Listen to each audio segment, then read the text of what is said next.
Hello. Hi. No introduction. No introduction. Yeah, today? no introduction. We didn't get a chance to do that. I really like that music. It's like a fun I music. do. It kind of hypes me up. I know. I like I it really too. enjoy that music. We'll have to do it next time. Yeah. Well, everybody, we'll let you all build in here. This is a big night for us. I am very happy that we are here because let's see. Yeah. This one's going to be a good one. All right, I'm Get loaded our and ready feed to roll. up. There we are. We got a couple of people in here. Let's get the comments rolling in. Good evening, everybody. Sorry for the delay. I did have to work a little bit late. Somebody called in sick, so we had to do some stuff. And there's the Murph. Come on, puppy. Come on. It's fun when a dog just randomly barks. Now she almost knocks all over all my black walls. And she is assuming her position. Hey, Evan. Hey, Nick. How are y'all doing? So we got a great show tonight. We have Joseph Wiggins of Double Down Diecast with us here tonight. If for those of you who don't know who Joe is or had a few interactions with him, he is a Diecast Hall of Fame member and is the writer or contributor to the Ultimate Guide to Steering Rigs. And he is probably has and or is part of one of the best or biggest auction houses on Facebook for Hot Wheels. So just a reminder, go ahead and comment away. Let's ask Joe lots of questions. And we're going to have a great time tonight. So I don't really have anything else. Do you? No, I think we're good to go here. Just light this candle. Let's bring him on. Mr. Joseph Lord Wiggins. Well, welcome. That's a funny story right there. We'll have to get into that. I've never really understood that story. I just know you are Lord Wiggins. Yeah, I don't think I know. Yeah, there's two culprits behind that story. Would that you both know very well. I was gonna say, I bet I know who they are. Would it be a Kirby or a Lassiter? No. No. Oh, then it's got to be. Then I'm going to go with Roy and that Mike. Would be not even close. Damn. So, geez, I don't know what nationals it was, but it was quite a few ago. And because I don't do autograph sessions anymore, it's like I know everybody. I don't need your autograph 100 times, so I don't go stand in the line. But one year I got autographs, and I really don't remember noticing what was signed on my e-sheets, if you want to call them that, until I got back to my room. And Mr. Christopher Walker and Mike Zarnock both signed my e-sheets, Lord Wiggins. And that's how it all started. Nice. That makes more sense. Yes. It most certainly does. And I've heard vicious, nasty rumor that Zarnock guy might be popping in tonight. Oh, great. we got to hear the peanut gallery, so we got to keep it PC keep it clean here. Right, puppy? I just like that he's a closet Ford collector and won't admit it. Nobody wants to admit that. See, I think I am one of those too, because I have quite a few Fords surrounding myself. So okay, so Brian from the Topeka Club wants to know, what is your most expensive steering rig? My most expensive steering rig, non-prototype, would be one of the white walls. I guess you could pick any one because they're all up there. So those are the France ones, correct? Yes. Well, they're actually truck co's, but everybody calls them steering rigs. Okay. That makes sense. They're in the same family. Yeah. Nice. So how did you get started on the steering rigs? Because I know that's one of your big things that you collect. How did I get started on the actual steering rigs? I guess I would have to say babysitting my younger brothers. Oh, okay. How did? Because I was the older brother, I don't know, 8, 9 years older than them. So who got stuck babysitting a lot of the times. So it was either steering rigs or stompers that we would play with my brothers. Reagan wants to know what's wrong with Fords. What's wrong with Fords? Nothing. I can't say nothing, even though I'm a Ford guy.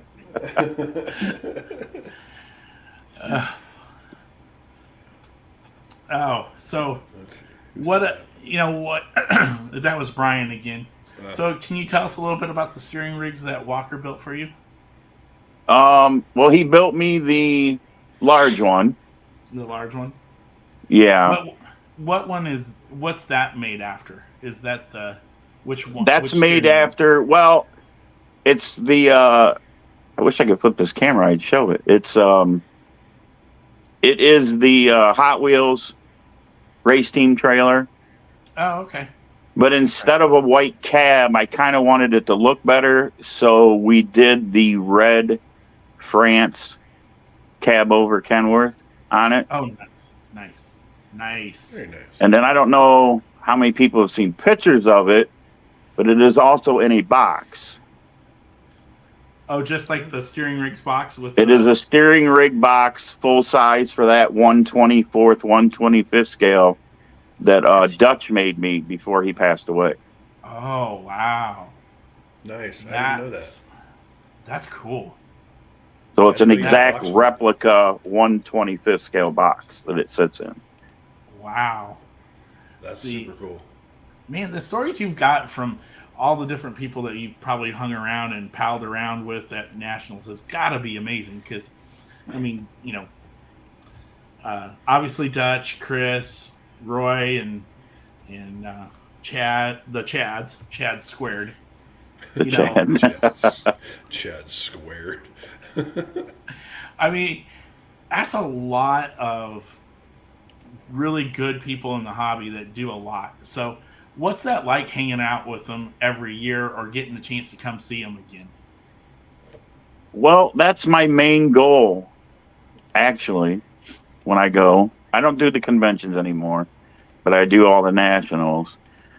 But the friendship, that's the main goal. Can I find some cool stuff? Always. But that's kind of just a bonus at this point. I've been collecting so long, some stuff I buy I've had 10 times before, even though it's still cool. Yeah, that's been known to happen at Brent's house. Sure. Yeah, I mean they're kind of everywhere at my house. So. Sometimes in 5s or 6s. Right. And then I still don't want to sell them. I had that problem a couple weeks ago. I literally have one that's loose on my wall right here. I have it carded, and then I had an extra loose one, and I was like, do I really want to sell this? And it's like, and then it dawned on me, I'm like, why am I keeping so many of these? I mean, they're fun, but I don't need 12 of the same ones, so... So we'll get into the first question. How or when did you get started into collecting? What kind of brought you in? Collecting period? Yeah. Well, I would have to say 1983. Okay. And what triggered that for you to start going down that road? Well, I was hunting real riders on the shelves. And I was huge into sports cards. So my dad opened a sports card shop for me when I was like 16. There you go. So I've kind of done this, if you want to call it a hustle, with toys pretty much my whole life. Oh, gotcha. For some reason, I'm noticing the comments are not working on the live stream here. But Mr. Zornock says hello, and then he said, oh no, and then he said, not me, he won't hang out with me. Or he won't let me hang out with him, so. Yeah, he knows better. Okay. Yeah, because I was seeing the comments on the screen. I didn't see that. Yeah, I'm I've got my cell phone working over here. So yeah, we've got some of the backup feeds going on. Because they were actually coming up at the bottom of the screen. yeah, that's Well, I Kit doing can. that. Yeah, that's Oh, me. okay. So when we get a good one, we'll put it up there on the screen. I Gotcha. don't know why mics aren't coming across. I know the feed's connected and we're good there. Some of the things about being live, but Mike's over on Hot Wheels TV right now. So That makes more. That's why it's not popping up over here then. yeah, so I I'm can't popping see over that. there. I'm over there so we can keep going. So let me get back over there. So the next question I have is, do you remember your first prototype that you bought? I believe it was the early 90s, because I had to think hard about this one. And it was probably in Strauss's room. I know it came from him. It probably like 3 a.m. back when he was a lot younger too. And it was a gold super chrome Mustang Stalker, Redline. Nice. Wow. That's something you don't see every day. For probably a few $100 back then. Yeah. Yeah, back when they were reasonable. Yeah. which they're getting a little high anymore. So Yeah, because I think I sold one last year for $5,000. wow. A Mustang Proto? One of the golds, yeah. Oh, wow. That's I don't feel so good bad. return on your investment. Makes me wonder what Adam's stuff is going to be here in a few years if he ever decides to let it go. So our next one here is, all right, what's your favorite Mustang? As in diecast or as in real car? Well, let's do both. I think I know the answer to the real one. It's probably sitting in your garage, right? Yeah, the 71 Mach 1 was always my favorite because I used to watch drag racing with my dad when I was young. He was young too. But for some reason, because my dad worked at Ford, we were always rooting for the guys drag racing the 71 to probably 73s on the strip. So that was kind of my ultimate goal in life when I got older, was to own one that was clean. Yeah. I think you did a good job with that. It's a very nice car. Thank you. And they're Yes. still really affordable compared to other early 70s muscle cars. Well, I mean, I want Dodge stuff, but buying that's going to be like selling off. Yeah, I want a 71 Challenger pretty bad, even though I'm a Ford guy, but the prices on a clean one are just, as much as my house was. Mm-hmm. I want a GTX, actually. Nice. Like a 67 to 69 range. But I just have to watch the road, look down the street. There's a purple Roadrunner down the street from us. So I'm just like, I'll stare at that instead. That's when you become friends with him and go down and talk to him about Right. it. Maybe he'll let you take a ride in it sometime. I don't want to ride in it. I want to drive it. I want to drive it, right. Yeah, and from any car guy, you're not going to get the keys. Well, I know. Most car guys don't go like, here, you like my car? Go for a drive. No. Right. It's like, you can ride in it. I was hoping I'd get a chance to drive the Malibu if you ever get it up and going. Yeah, I think we're at year 17 of it not running right now, so eventually it'll move underneath its own power again someday. I plan on it, so I just got to figure out how to find the money to do it. So we're moving on here. So how did you get started into restoring the BMX bikes? Because I always thought that was really cool that you were bringing back the 80s in all of its glory. Yeah, I know. I just bought one last night, too. And you're looking around like you can't find it. That means there's like 14 bikes behind I you. think I put it behind me. And then I'm working on another Trickstar right now, of course. So back in the 80s, I used to race, and of course we would street ride, trick ride, or whatever. And I was fairly good, and Hutch wanted to sponsor me, and my mom was like, "No, you're not traveling." Aw, So she crushed my dreams, of course, but they still did like sponsor me, but they would give me stuff and whatever. It was nothing like Woody Eitzen or whatever doing the trick riding. I was, that was my side job. My real job was like I got a race, Right. So I don't know. In the 2008, I kind of was seeing some. Terry Farrell was talking about some of his BMX bikes. And I'm like, you know what? I'm going to build one. So I got online and I found a PK Ripper and I built it. And I was showing it, as I built it, because it was the first one I had built since I was a teenager. And this guy hit me up in Canada and he goes, "Would you sell that when you're done?" And I'm like, and I really wasn't loving it because I did it in green and yellow. It looked like a freaking tractor. You know what I mean? Like a John Deere bike. And I'm like, yeah, I'll sell it.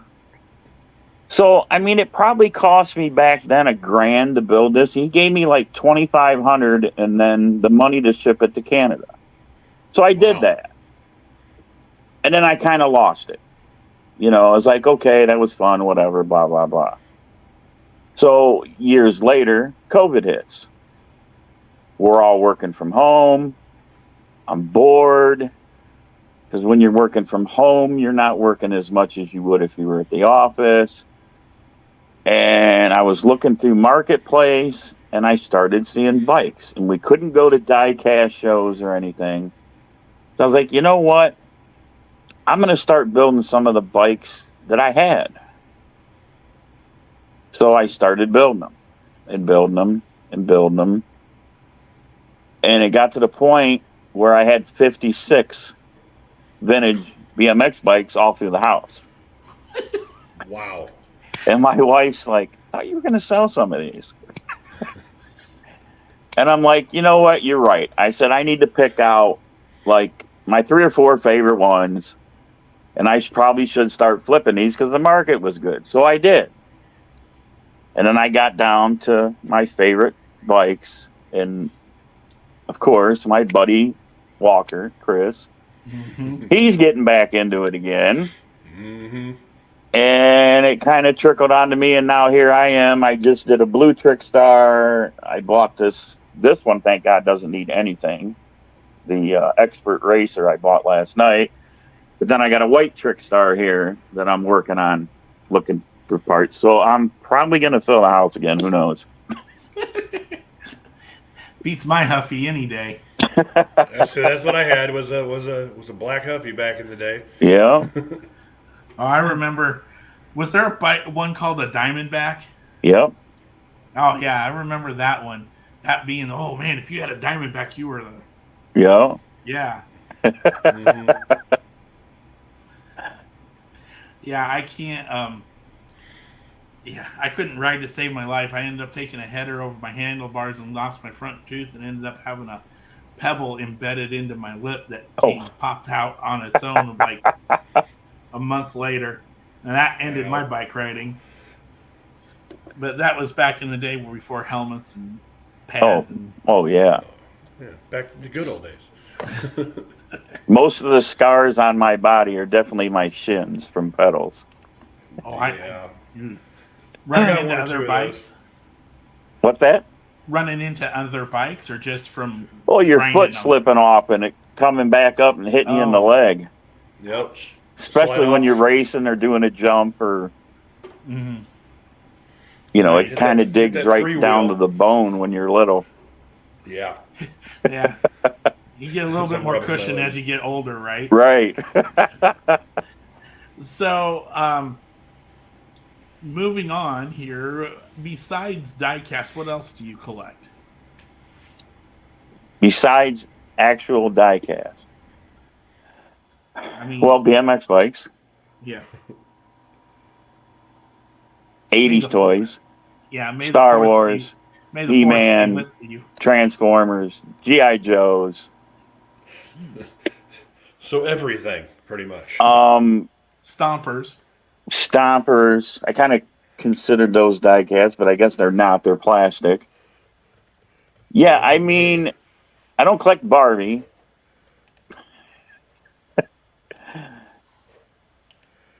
And I can't think of anything offhand that I don't. I mean, Universal Monsters figures. I mean, Everything. Flash Gordon figures. You know, Migos. I love Build-A-Figures. Oh, okay. The Marvel and DC Build-A-Figures. What about Lego? Lego. Yeah. I have some Lego. The problem is about 10 years ago, I was very heavy into Lego, and I had a couple connections from people that worked at stores that were getting me to store displays. Mm-hmm. But Lego is, because I wasn't a builder. I was, I was a collector. I kept them sealed, but I couldn't just buy one. I mean, when they go on sale, I'd have to get 20 sets. So it became another space issue. Gotcha. Like, where am I going to put all these Lego sets? And those take up some space. Yeah. Yes, they do. I definitely see that. Okay, so I've got a closet full of empty boxes right now. But you can't throw away the boxes. You know, you have to keep the boxes. So I've got copy paper boxes in the basement full of steering rig boxes. Nice. I was going to say, let's see. How did you meet the Chads squared? Okay, so we'll start with the first one because I've known him longer. That's Mr. Kirby. Pretty much I met him at a toy show in Dayton. Okay. When it was held in, like, I think it was called like the Big Red Barn or something. Oh, that's got to have been years ago. Oh, many, I mean, at least 20. Wow. And we were friends, but we weren't like call each other friends for a long time. So we've probably become the closest we've ever been in the last 2 years. So now it's like a, nightly thing around 2:30 a.m. We're calling each other and BSing. Yeah. Yeah, I'm asleep at that time of the day. So Yeah, well, he can sleep in till noon, and he does. But I still got to get up at 6 to go to work. But I still, 3 hours a night, at least 4 nights a week is my normal. Oh, nice. And then Mr. Lejour, Preacher, I'm trying to see where it is. There it is. I met him online. He had a Blackwall 2-pack that he posted up with the Army funny car and the gray mongoose. Okay. nice. And the Army funny car had no tampos. Oh. Ooh. And I'm like, well, I got to own that. So I hit him up, and he sold it to me. And of course, usually when you sell something to somebody, you friend each other, and then you start following each other. Mm-hmm. And, like a few months later, he's selling in Blackwall is Live in Jeff Warshow's group. And I would watch him, and I'm like, this guy's good. Not everybody has what it takes to auction live on Facebook. A lot of people try, a lot of people fail. And I'm like, this guy is good. And I got to the point where we had some open days. And I'm like, we got to bring this dude on. This cat's cool. Mm-hmm. That he's got a good, people like him. His presence is great. He jokes around. He talks way too much. But in a good way. And from there, we just clicked, and we're like best friends now. Nice. I find him stuff. I send crates of stuff to him sometimes. Of die, because I'll buy a collection, and I'm pretty picky. I only want 20 cars out of 5,000. Mm-hmm. I'll just, pitch them his way. Let me get what I want. And you can have the rest. And he found me 10 stompers this weekend, just drop dead mint from a childhood collection. Oh, nice. It'll be here tomorrow. We help each other out now. That's the way it should be. It's not all about the money. No, I don't know why comments are not working tonight. I don't know. I'm going on each individual page to look at them. You keep clicking away because I'm not getting anything. So yeah, so I'm just moving around from room to room to room. But I've got Joe here in the main room. That's awesome.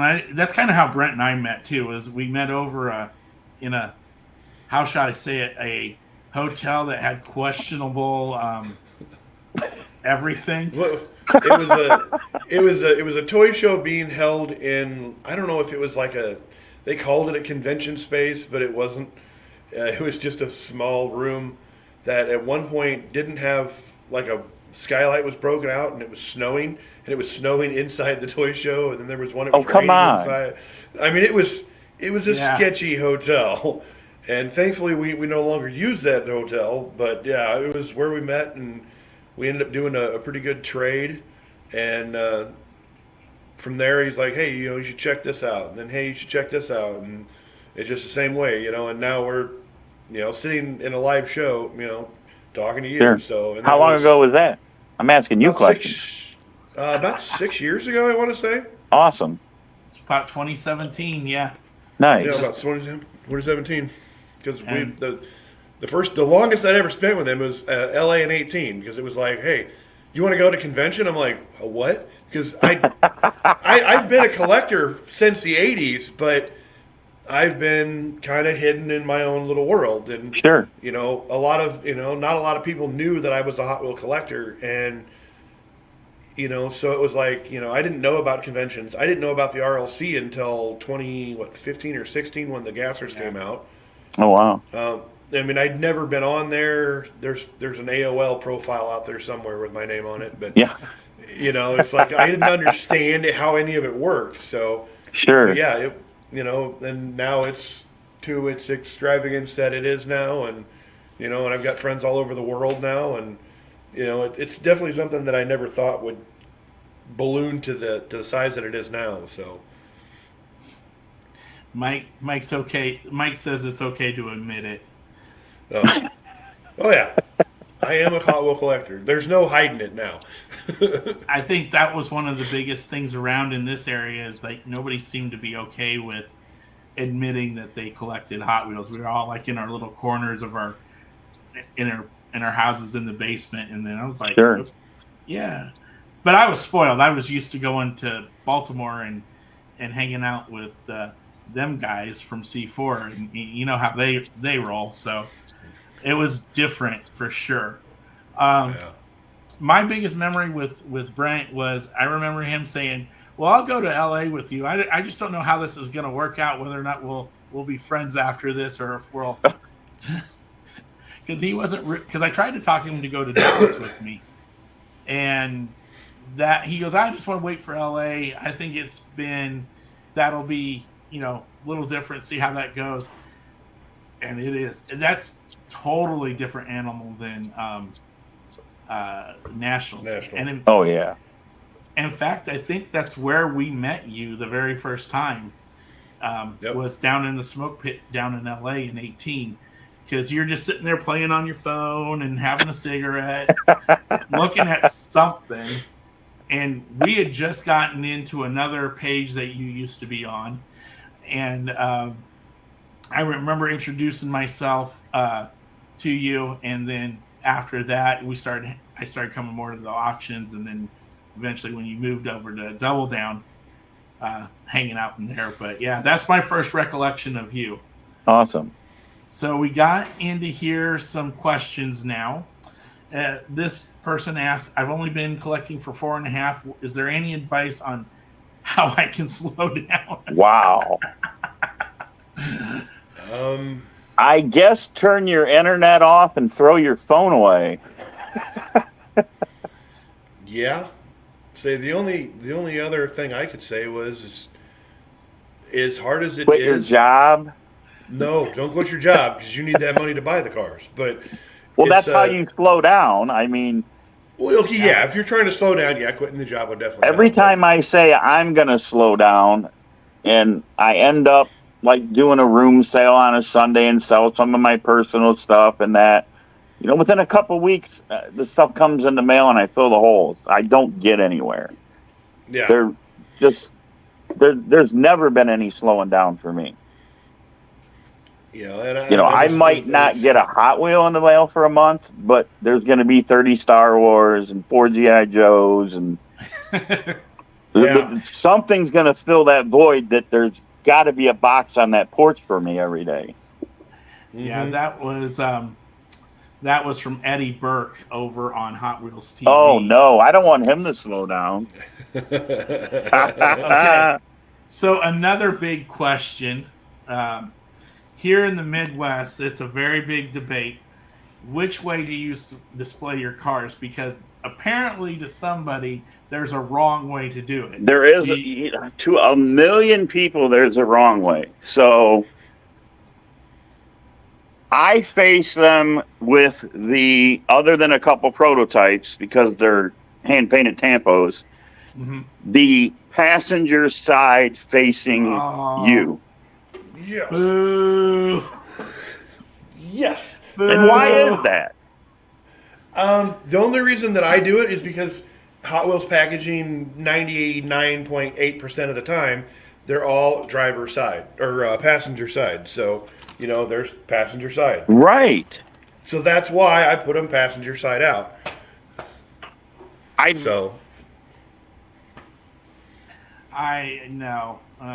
No, negative Ghost Rider. That pattern is full. I do it because you're driving the car. Everybody wants to see the driver. Nobody wants to see the passenger. Oh, geez. Yep. It's driver. I would think that maybe if I called Bob Rosa up, we can find out why. Ooh. That would be That's a cool question. Good question. I don't know if Larry would remember, but I bet Bob would. I'm sure he would. But that's an interesting question. I don't think anybody's ever asked that. Yeah, okay, because I don't know if you guys notice, we'll go back to steering rigs. The Hong Kong steering rigs face one way, and all the France steering rigs face the opposite way.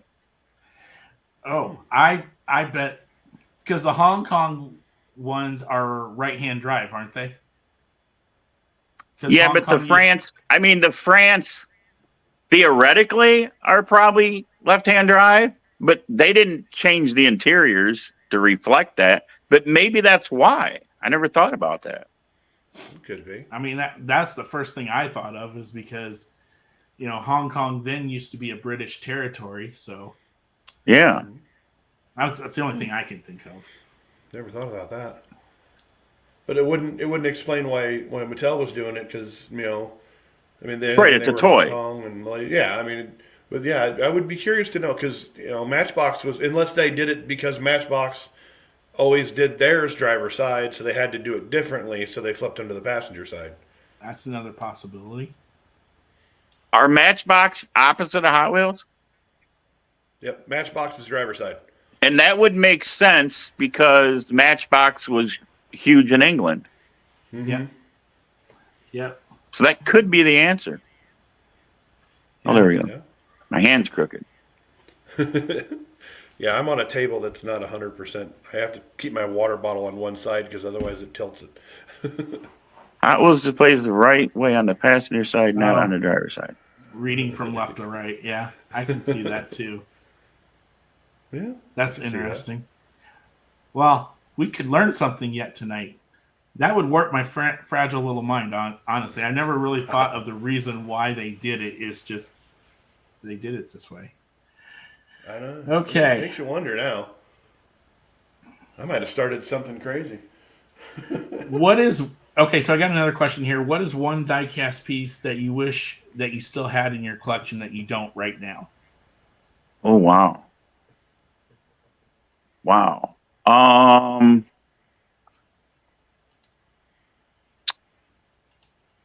Good question. I would probably say offhand, I sold my red Airport Rescue France that was drop dead mint.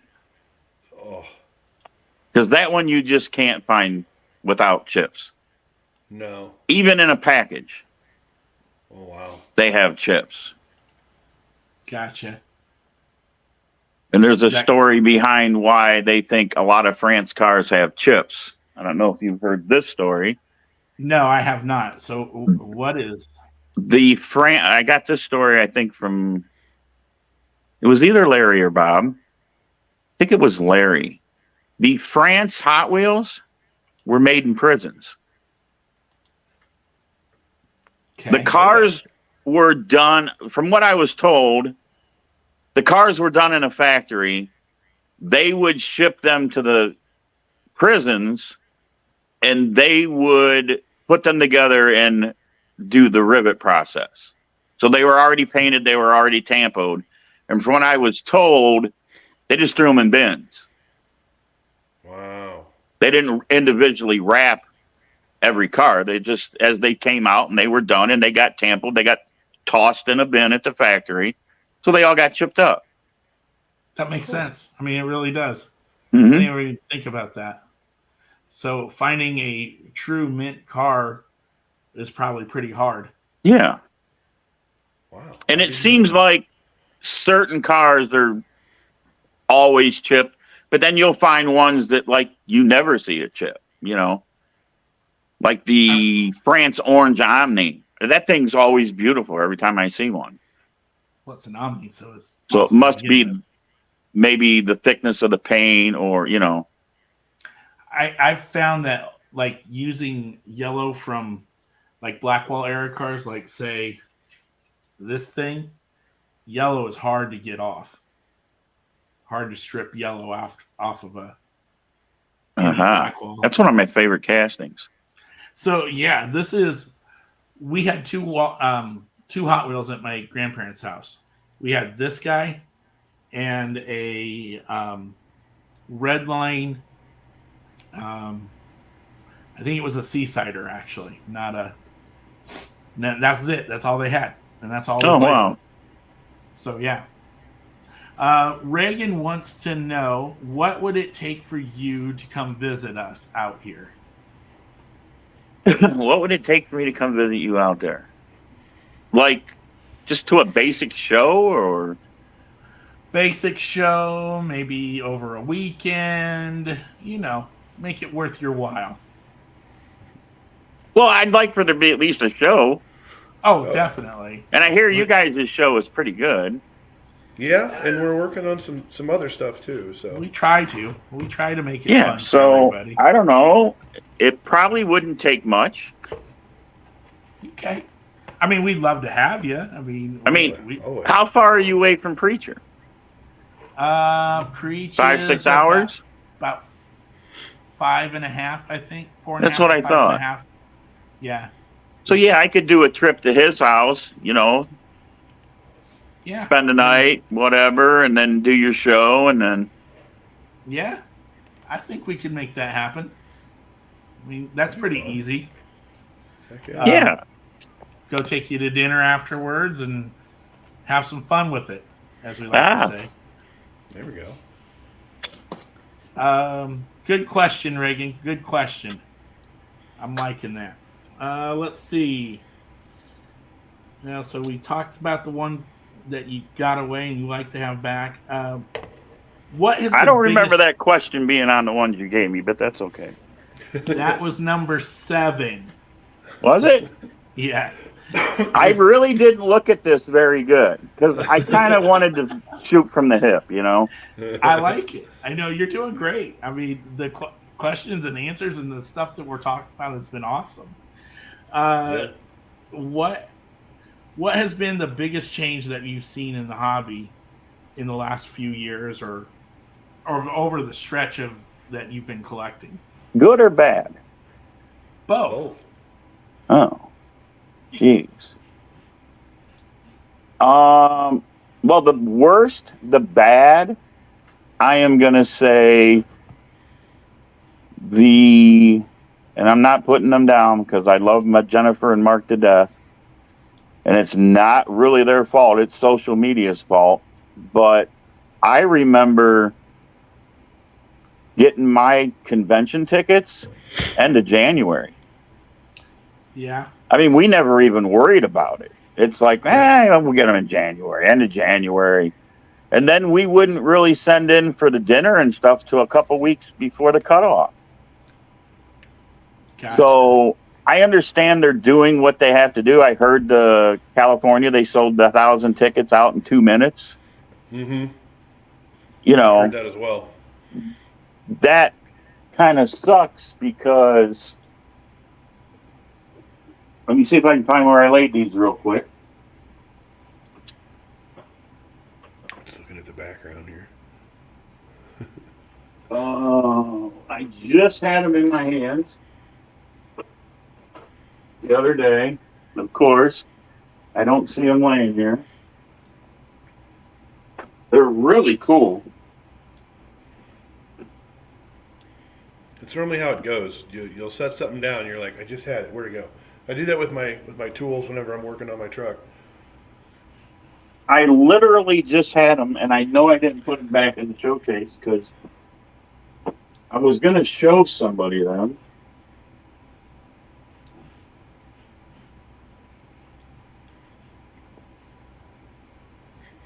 Aha! Ah. We got lucky.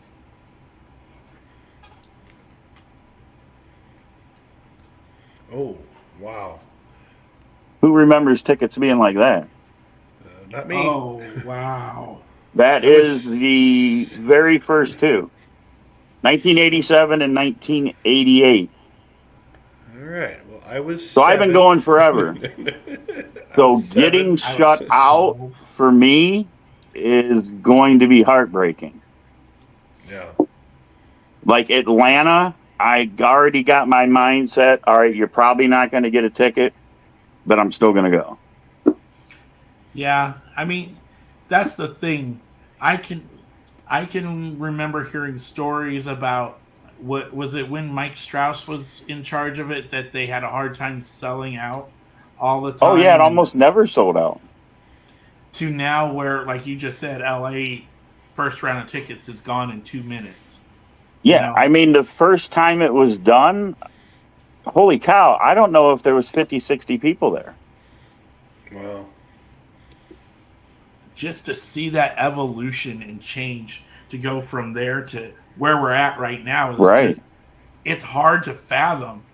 I could not imagine not being a part of Nationals or LA just because I want to see you, I want to see Roy, I want to see Chad. I mean, Chad I get a chance to see every now and again. But I mean, Kirby with the snowflakes this year, that was like one of the Right. best parts. You know, That was so much fun. you know, and he was such a good sport about it. That's what I would be disappointed to miss. So like you had mentioned earlier, it was just the camaraderie of all these folks. You know, like we said before, the smoke pit is the best place at Nationals by far. I mean, that's where where all the everybody action is. Yep, Yeah. it's most definitely. It's where all Buy the crazies are hanging out. Buy $200 red lines like it's nothing. Oh, hey, we'll just hang it over here, over a bunch of rock-filled planer. Not a problem. Mr. Whitmer is in the house, and he says his first convention was in 07, and he got his ticket with Joe. Who was that? Tim Whitmer. Oh, yeah. Oh, Tim's in the house. What's up, Tim? Yeah. Tim lives kind of close to me. It's nice. Yeah. Tim's So a great guy. What was it like having Nationals in quote-unquote your backyard? Um, no different, really, except a shorter drive. I did fill my.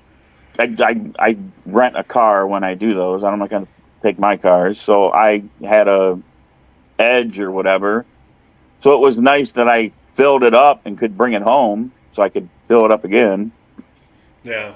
Nice. But once I'm there, I'm not one of those guys that goes out and sightsees and sees baseball games. And I'm usually at the hotel 99% of the time. So it really doesn't matter where I'm on Earth.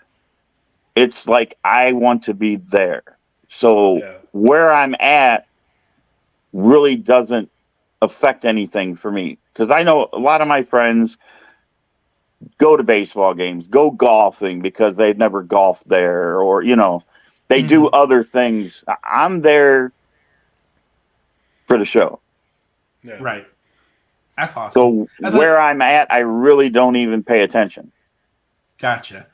Now we're going to go back to the other part of the question. You talked about what you said was kind of the downside. What's been the upside to the changes that you've seen? I think the upside is something that I was afraid would die out. And that's the amount of new people. Yeah, there's not been a shortage of those. No. Why did you think that new people might die out or become less? Well, and it's weird because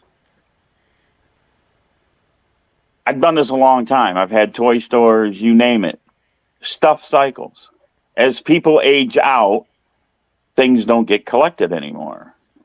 How many people do you know that collect, say, steel trucks from the 30s? Okay. Nobody. Yep. Everybody that played with them is gone. I know one guy that collects those. Yeah, not very many. You couldn't have a steel truck show probably at this point. Mm-hmm. And I had comic shops, and the comics just died. Now COVID came, and they're booming again. Mm-hmm. But I figured everything cycles because everybody tells me I'm collecting red lines because my son's 2. And when he's in his 30s or 40s or whatever, it's going to be a good nest egg for him. And I try to tell him, I'm like, if we don't get blood in this, it's going to be like the other toys. They're not going to care. Mm-hmm. And there'll be nobody left to pay money for them. Yep. The kids today, and probably not even kids, probably in their 20s, early 30s, I see them collecting video games and, the stuff that they had as a kid. Mm-hmm. I can't see a 30-year-old today that is not already into Hot Wheels going to get into red lines, say in their 50s when they got, cash to spend, and they're going to be looking for Super Mario Brothers or, Mm-hmm. Or Tech Decks or whatever, Sure. Or find an actual working 2600 from Atari. Yeah. Right. That's not a repop. Right. But yeah, I get it. I mean, you're absolutely right on the fresh young collectors. That's why I think it's so important when these young kids, when they start to get in their teenage years, that's really when they kind of seems like they kind of make the determination of whether they're going to keep going, quit, or I may lay off for a little bit. And then once they kind of get to our range and they have that disposable cash, they can keep going again. Sure. But now that's a unique perspective. I didn't totally think of it in terms like that, but I can see where you're coming from totally. Yeah, that definitely opens up things. So again, we are taking questions and comments. So if anybody's got anything, just pop it up right on there for the screen. Let's see. We already talked about what your favorite part of going to convention is, which is the people. So we'll move on from there. Can you tell us about the process that led you to the development of the book, the Steering Rigs book? Sure. So Chris Walker started collecting rigs. And like every time he'd go to a show or something, he'd be writing me, what's this variation? What's this worth? Is this the right cab for this trailer? And of course, I get these questions all day long still today from people, 100 times a day. And I would always tell him, I never, he's my buddy. Yeah. And then one day he goes, you know what? If you wrote a damn book about these things, I wouldn't have to bother you about it anymore. And I said,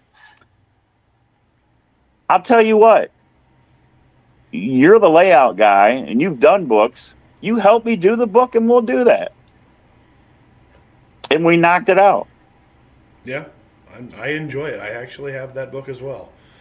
And I so much want to do a part 2 because there is so much left out, so much I have found since then. The next book would be 3 times that size. Easily. Wow. That'd be awesome. Easily. You should do that. You should do Yes, that. please. Well, I got all Yes, my please. notes. I just got to get with him because, He's a busy I man. would start doing the pictures and the write-ups, and then he's the mastermind on the computer with the layout. And From the graphics side of a house. right. Okay. That'd be So cool. we've got another question. How long is the beard and how long have you been growing it? I don't know how long it is. It's got to be a good foot at least. Yeah.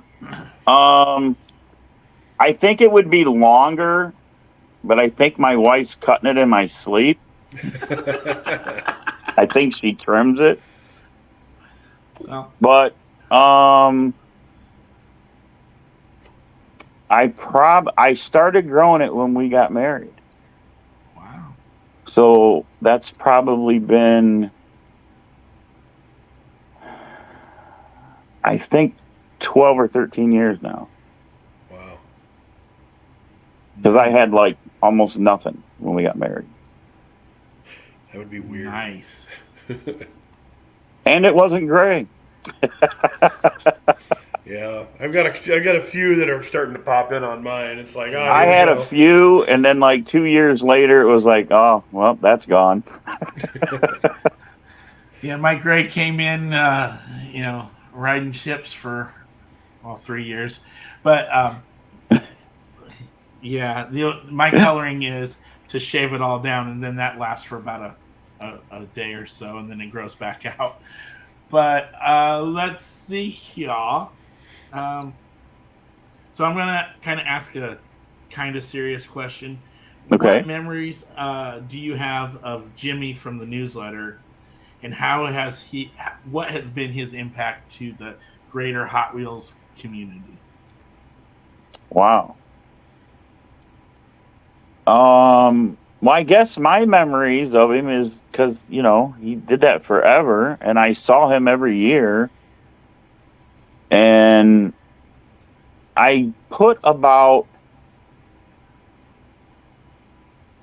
let's say, even though I have great friends and they're goof-offs and everything, but I put about 2% of the people that I see at the conventions at this level of niceness. Like the sweetest people on earth. You know what I mean? Like Lori and Joe Fensky and, AJ and his wife. I don't know if you guys knew them very well. Just It's not ringing any bells for me. the diecast and everything don't matter, really. Right. But they're just the nicest, sweetest people. And that's how he was. I don't think he had a mean bone in his body. I really don't. Yeah. I mean, he would talk to anybody about anything. And just happy to be there, We need more of that. Yeah. We need a lot more of that. Definitely. I mean, I really didn't have too many memories of Jimmy because we just really started getting into the convention thing here lately. but he always seemed very approachable. He always seemed like you said, willing to answer any question uh, when he had the time to do it. Just like all of us, some people more so than others are super busy. So Mm-hmm. I always liked that about Jimmy. He always Yeah, because seemed he very used to run approachable. around room into room in a heck of a lot more than, the last 5 or 7 years or whatever, Yeah, Yeah, and I met him in 18, so that's pretty much when I met definitely. everyone was in 18. That LA show was a busy one. Yeah, that is a very true story. And I missed the first day. Yeah, Oh, geez. Yeah, That's another story that we won't air here, but we'll tell you later. That's how Brent met somebody. yeah. So, what do you like more, Johnny Lightning or Hot Wheels? Tough question. Very tough question. It's probably a tie between Black Walls and Johnny Lightning. Okay. I'm not really a new car collector per se. I mean, there's probably 2 treasure hunts in my house, but Black Wall prototypes, Hot Wheel prototypes, especially Mustangs and that. I got RLC and all that, and I'll usually get the one to match it to show the differences. Mm-hmm. But Black Walls is where it is for me, and then just Johnny is, to me, just so more realistic. Yeah. And I have thousands of prototypes, so that kind of helps too. The one thing that I've always loved about Johnny is that they were willing to do cars that other companies weren't willing to do. Sure. Like a Dodge Aspen. Who does a Dodge Aspen? But it looks cool. Yeah. And the White Lightnings. I mean, I don't collect every one anymore because it was crazy. So I collect the really hard ones and not the new stuff. There's probably like treasure hunts. There's probably 3 or 4 new or White Lightnings since Mm-hmm. Tom got it back. All the rest of mine are the older ones, the tough ones. The 1 of 25s. The low runs. Which I'm bringing back because guys are bidding pretty hard on some tough ones when I put it, $200-300 again finally Yeah. Yeah. on the older stuff. That's in a super treasure hunt. I was told at a convention by somebody that there's at least 250,000 of them worldwide. Mm-hmm. Wow. I can see That's that. a lot of super treasure hunts. Yep. Yeah. And you compare 250,000 and say it's the Ferrari that's doing $300, and then you got a new White Lightning, which the numbers are up the last couple years, but in the beginning, a lot of those were 25 to 40 That's made, insane to and think they about would only that. do $50-60, and I'm thinking to myself, where's the reasoning here? I mean, that's a greater question in and of itself because, how do you value or how does value get assigned to say, I'm just putting a couple cars here together just for the sake of the argument, and this will work. How do you, assign the value to these 2 cars? Okay, this is an older Blackwall car that has a big memory for a lot of us versus the latest, greatest convention piece. Yet Yeah, this carded is probably a 25 to a $50 on depending on which roof you have car, and this thing out the gate 300, yeah, and it's come down, but it will go back up again. How can you put something like this that is, you ain't gonna get this anymore. They don't make right, it anymore. They don't do anything anymore with it. But yet, how do you determine that? right. Yeah. I just don't know. I mean, somebody knows. Surely they have to know. Yeah. It makes zero sense. And with me, there's two castings that I really enjoy that Johnny Lightning makes, and that's the 1978 to 81 Malibu, depending on what year they print on the card, because they're all the exact same, just the grills and the taillights changed. And then the 65 Chevelle two-door wagon, because I have a 79 Malibu and my dad has a 65 wagon. So, it's kind of cool to be able to, and his birthday was yesterday, and he's got a glass display case in his house, and it's full of Johnny Lightning 65 Chevelle wagons. And when I find them, I get the White Lightnings for him as well, so that way he's got them all. Yeah. So most of my White Lightnings of the 65 Chevelle are at his house. So that's 65 always been kind of Chevelle fun. Yeah, wagon. 2-door.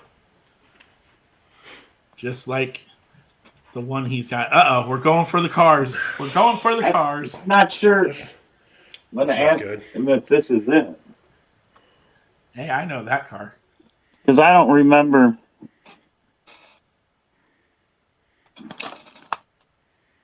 Ooh. Is that it? Yeah. That's it. That is it. Yeah. Yeah, that's it. Yep. Wow. That is that is a test shot in the package. Oh, good Lord. Prototype. That is super cool. Um, What does it say you on can- the card there on the side? On the side, it says Chevy Thunder, 1973 Chevy Vega GT, and That ain't then what the that is. card. It's got to look like an old Buick on it. Yeah, it's got an old Buick Super 88, 1950, but it's sealed. That's crazy. awesome. It was a toy fair sample overseas. Yeah. That's pretty close, but mine's got the dark roof on it. Yeah. Well, this is just all one color, no detail. That's crazy. It's a test shot. So there's Wow. no tampos, no nothing on it. Spray some paint and let's go. Oh Lord, that's insane. I didn't know stuff like that existed. Well, he's got enough to pay off right now. He doesn't need to add on to Yeah. it. Yeah, exactly. I gotta sell a kidney here probably tomorrow. So. Well, just sell your last period correct, and you'll be good. I don't want to sell that one because that I only have one. That I don't have any. So. Yeah, he's got a couple more Benzes he found. Yeah. Actually, they found Well, him. you saw the one. I need to get All those right. pictures to you. So how did you get into some of those Johnny Lightning prototypes anyway? Wow, I don't remember that question. That's not on there. How did I get into the Johnny Lightning prototypes? Yeah, because did they belong to another collection that you ended up with? There was a guy by the name of Ken that I remember you mentioning, Nakamura. Does that sound right? Oh, Roy Nakamura. Roy, there we go.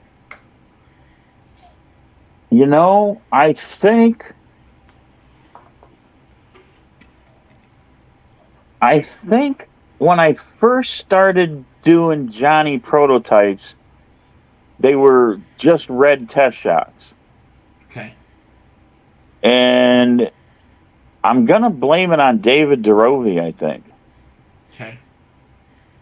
because he was collecting them. Okay. Very cool. Huh.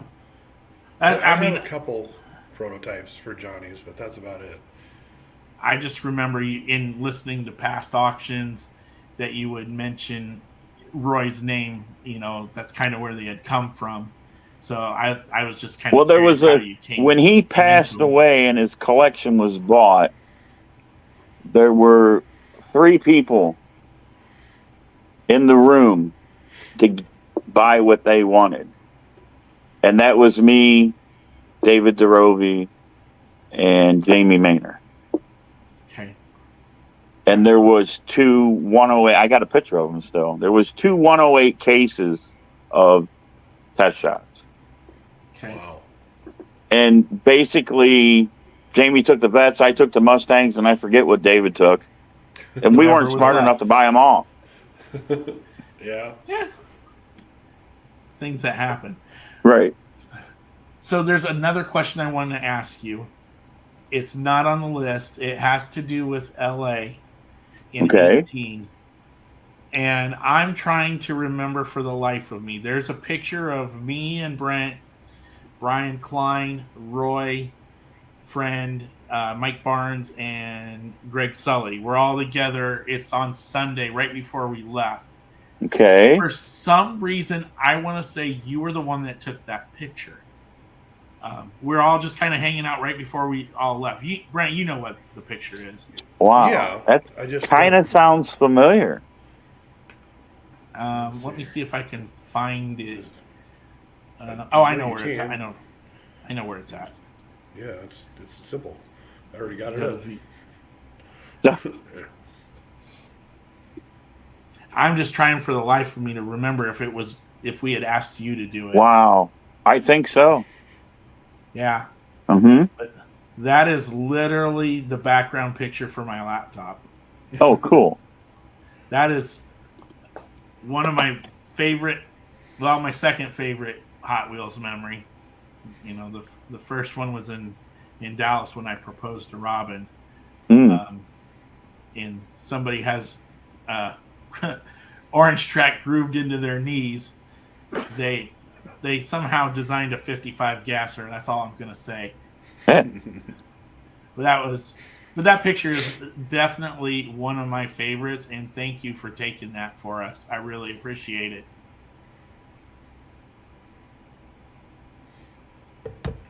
Am I going to get asked that question? What do you think about other custom things we're using that change your arm rolling, especially? I want to know who posted it. That's the scary part. So do I. That's the scary part because we don't know who posted it. I'm looking for where it's come from. Rich Jensen, he's over on Hot Wheels TV. He asked that question. Oh, gotcha. So I guess I got to be honest, right? Yeah, it's your opinion. I mean, okay, we really can't call the 125th steering rig a custom. That's a creation that Walker did me. Yeah. Because it is the only one, and it is too big for him to mold. So there won't be another unless he scratch builds one from scratch again. And don't get me wrong, I probably have 15, 20 customs. Mm-hmm. I'm not a fan of them. I think there's guys out there with remarkable work. I mean, I've seen a guy, I wish I would have bought one. There was a guy that took Johnny Lightning General Lee's, stripped them, and actually etched everything in them. I don't know if you guys saw any of those. I've seen similar, not the General Lee's. Absolutely amazing talent. You know, I've seen guys die cut or hand cut or whatever in the top of buses. I mean, to me, that's a customizer. Okay. To, I don't know who's watching, you're going to get mad at me if you do. But to strip a car and throw tampos on it and clear coat it, to me, isn't a custom. Okay. It's a repaint. See that. Yeah. It's just like saying sometimes wheel swappers are customized. Right. Custom work. They're just, right. I can see that. You know, because, of course, my buddy Chris Walker, he does, you know, customs, some remarkable stuff. And he does the strip and paint and tampo, and which I have him do for me all the time. Don't get me wrong. Yep. That's a tough question to answer. It is a tough one. Is. I mean, there's different levels almost. Well, yeah, and then what do you how do you charge? What's your time worth? Obviously parts are a tangible Well, yeah, there's, I mean, figure.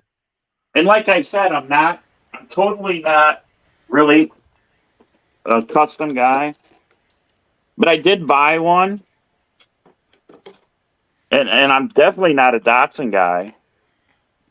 But I think Sean Cherry was out in the smoking area, Oh, and that's he had this,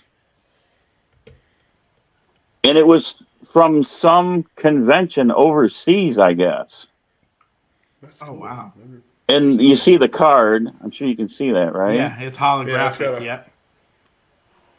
I just thought that was the coolest thing. I'm like, okay, here's somebody, the wagon is cool, pink tires and blah, blah, blah. But to me, like I said, that's just a repaint. Mm-hmm. The guy did the artwork and the card. To me, that is talent. Yeah. Really, really cool. Reminds me of Lee Allen a little bit with some of the card art that he does. His card artwork, I don't know because I've never asked him. I don't know if he is physically drawing that up into designing it of himself. If he is, that's amazing work. I believe he does. I think so, because I know the card art that he did for us.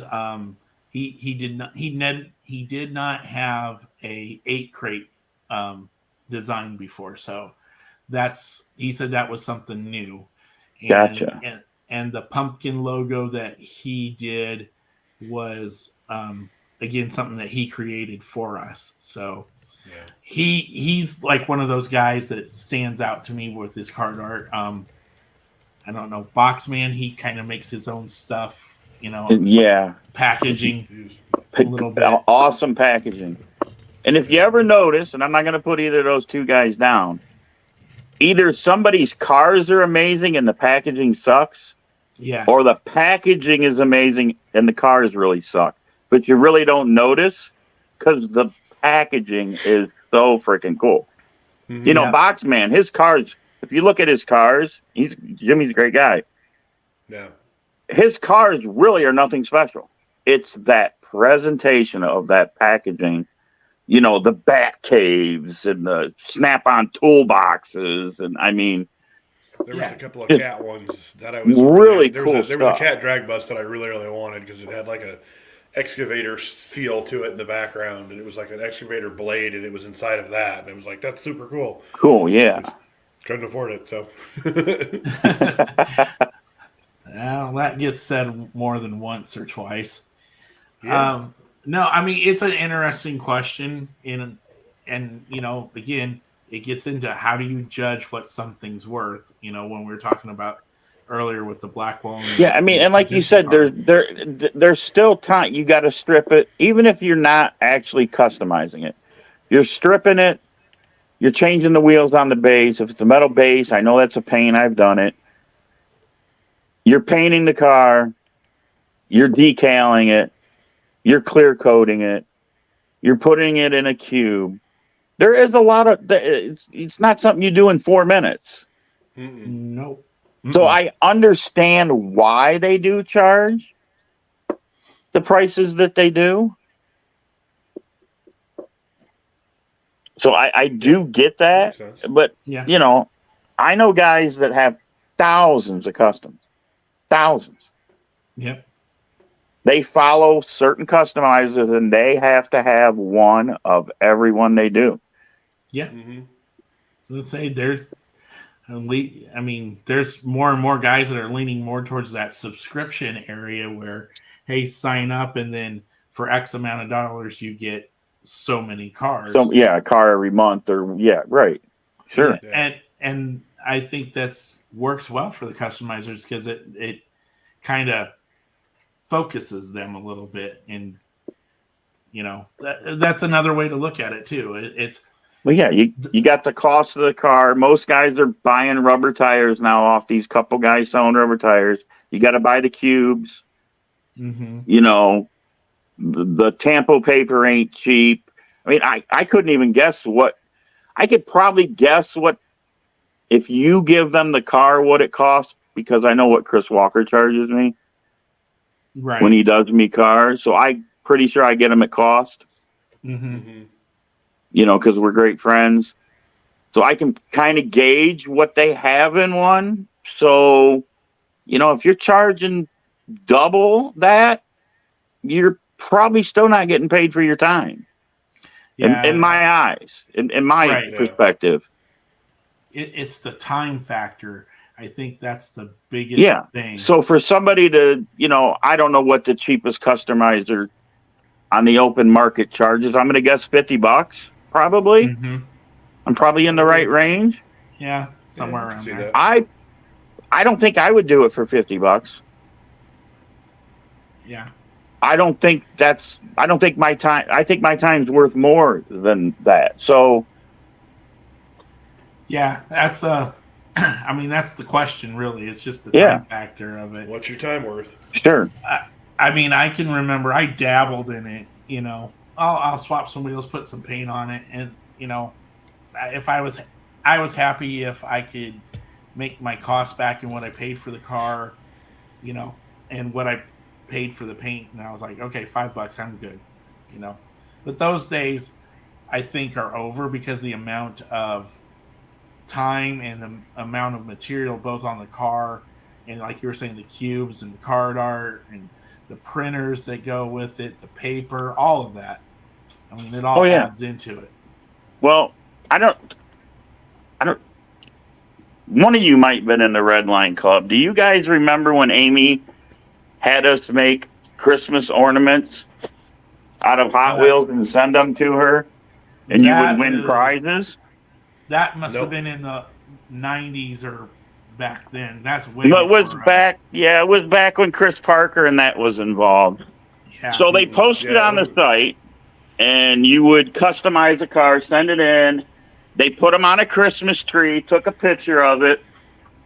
That's a bummer. And there were winners, and the winning items were kind of a joke. Okay, they were like leftover NASCAR Hot Wheels, right? Okay, this is definitely late 90s. So I did a bus. This was my first true and probably only real true custom. I took the drag bus and I took it to a shop I knew that I could use, and I put it on the mill, and I cut the windows in that bus, okay, all the way around. Then I filed them, squared them all off, and painted a Christmas theme on that bus. Nice. What did they come out with years later? 21 window? Yeah, I made, to this day, I'll swear that I made the first one. You ain't wrong, because we have had the same thought about a few things that we've seen over the years too. So yeah, I do feel like they kind of watch what other people do and go, oh, that's a good idea. Well, I actually sent it to Mattel. I mean, yeah. And I always thought, well, this was their plan to maybe get some ideas. I could see that. And I could definitely see that, because I feel like every year at Nationals in LA, the custom contest, some of the things that people come up with eventually kind of transfer over into kind of come into play, right? Yeah. Or Hot Wheels customizers and whatever that group is. Because I begged her for that bus back years ago. She wouldn't give it to me. Boo. All right. That's all the questions that I... Oh, there you go. There it is. Now, did yours do the top it didn't one? have that top, of course, because it was a regular drag bus, but it had all the windows all the way around like that. No, but it had did it have the windows up here? No, because that piece isn't on it. It's flat. That kind of raises up. I got you. I'd have to go Interesting story. But no, I could 100% see that happening. Yeah, definitely. Well, that's all the questions that I had for tonight. The only one I had was already answered, so I'm good. Well, I didn't tell you, but we tend to, at the end of the show, like to rip a car open. So, But you if do you don't, not have to participate. yeah, if you don't want to participate, that's totally cool. You guys ripping want nothing. me to? I will. Yeah, I mean, that's 100% on you. I mean, because we have stuff that you can go to the stores and find. Your stuff's a little bit harder to get a hold of. Well, I'll pick something cool. pick something cool that you're okay with opening. I mean, we don't want to. They're only force toys. You. Well, okay, Roy. Right? I got mine picked out for today. It's a little newish. All the black walls you sent me, I already ripped. Well, a lot of them were probably rippable. Yes, they were, but they had to be free before any more questionable things happened to them. So I had to take care of that. But that Porsche, oh my, that's pretty. That Canada Porsche. Oh, yeah. Yeah, that was pretty. So I'm looking for something I don't have open already. Oh. Well, I will say we are not opening this. Ooh. Because we already did that. All right. And again, I got don't know something. what it is, 'cause Okay. I gotta stop leaving my computer. All right, so we are to the end of the night. Well, this is what I'm doing. Just your standard run-of-the-mill, probably 4 million made chase. I mean, don't get me wrong. I love the car, actually. I think it's really cool. But it is a nightmare to try to find these things. Here it is, the RX-7 Pandem Porsche, or Mazda. Yeah, can't even get it right. No, we don't need that anymore.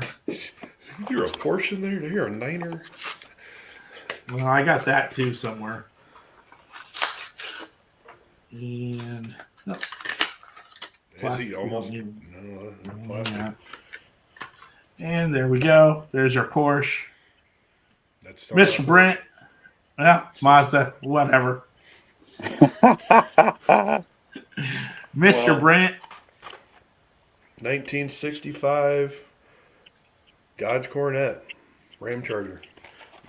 I really like these ones, how they did I really hate to rip this card because I really like the card art that they did with these, but oh well. Well, But I really like the old. I know. I mean, I'm a big fan of the altered wheelbases that they came out Oh, with. on that one, yeah. Yeah. Yeah, this is. It seems like every time they do that casting, it's mismatched like that. Yeah, but it works for it. I love that. But I like how they, this is, of every time that they use this car, this is my favorite one of the series. It's something about this car that it looks amazing every time that they put it out. Cool. I really enjoyed those. That's because it says Dodge. No, 'cause, I mean, I can come over here and grab the 64 Nova, which is, it's just, they got the gasser to it. And here, we'll go ahead and, but even. I'd open that one too.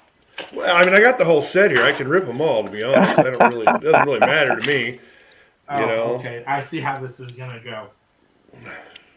But for me, it's just, I've always, even when they did like the 63 Nova, the little red one, I still, the Ram Charger, just the Dodge Charger, the Coronet just looks better.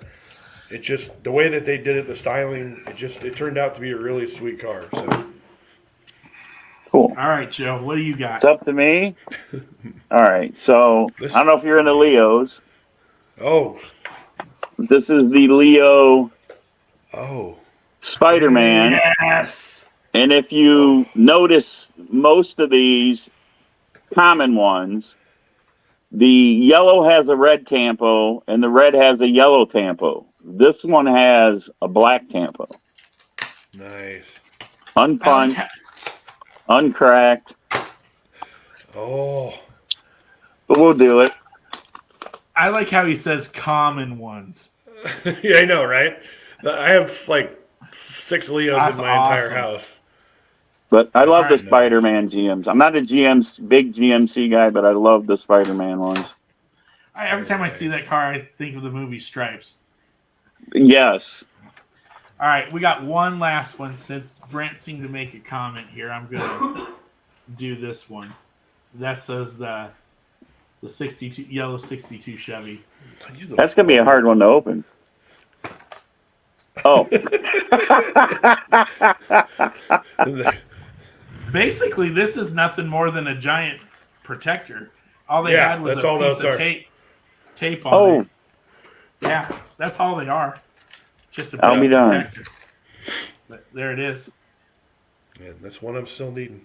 But yeah, there's the Stripes bus. Oh, yeah, because they did one, right? Yep. It's very cool. Well, folks, that's all we've got for tonight. I would like to thank our guest, Mr. Hall of Famer, Lord Wiggins, from the Double Down Diecast. Come on, man. Author Triple D's. Yes, Triple D's. I never thought I'd say that on the show and not get in trouble. Hey. Blame that one on Preacher. I think he came up with that. Yeah, I could see that. I could definitely see that. Well, thank you again, Joe, for coming on. Yep. I know this has been like a year in the making from the first time we kind of approached it, and then I finally got over my nerves to ask you. But, I appreciate it. Thank you. I appreciate the support.